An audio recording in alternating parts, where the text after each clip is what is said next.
Breaking news. Mozambique Wars for Independence rages on in Mozambique. The country, first fully colonized by Portugal in 1917, was declared an overseas province in 1951. The nationalist movements started there in the late 1950s and the early 1960s, and a revolution against the Portuguese rule started in 1962. In other news, the Chicago Zoo has lost all of its llamas. We now go to our live reporter in Mozambique for more details. Thanks, Michael.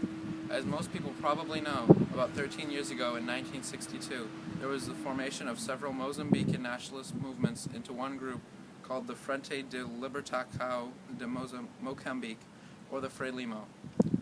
Their leader was Eduardo Mondlane, and the group's main goal was to unite Mozambique against Portugal in favor of a Marxist-Leninist government. Today, the nationalists are led by Samora Machel, who I interviewed earlier today. How did you first get involved in the Frelimo?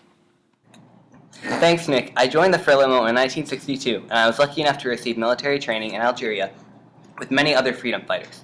I soon went on to command Frelimo's first military camp and eventually the first military campaign against Portugal, our cruel leaders, which was carried out in Niassa in 1964. I eventually became the organization's Secretary of Defense in 1966, and soon after Eduardo Mondlane was assassinated by a Maoist group in 1969, and I took over as the Frelimo's leader. Okay. How did the rebellion first gain traction in 1964? I mean, what motivated people to join? I think what really started off the nationalist movements was the fact that all around us, in every corner of Africa, countries were gaining independence. But here in our country, I think what the turning point was when the Frelimo attacked Portuguese administrative posts in Chai, Mozambique. Since then, and after our campaign in the Niassa province, the morale of our people has improved. Our army soon swelled to about 18,000 men with 100,000 civilian supporters, which would face off against Portugal's force of about 35,000 men. As Machel described, Frelimo's revolution gained traction in the mid to late 60s.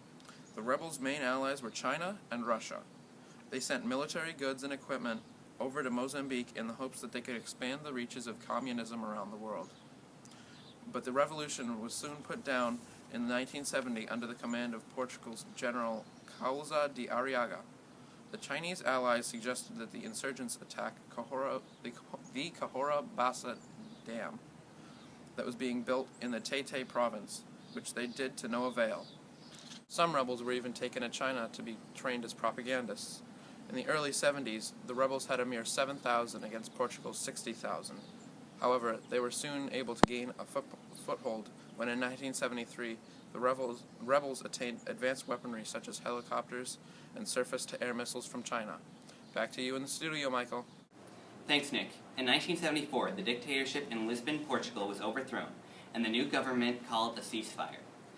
Since then, Portuguese have been evacuating the country in anticipation of more rebel attacks. We are still waiting for the results of negotiations. Now to the Chicago Zoo, where we have another one of our live reporters in the mayhem. Thanks, Michael. Right now, the city is in pandemonium.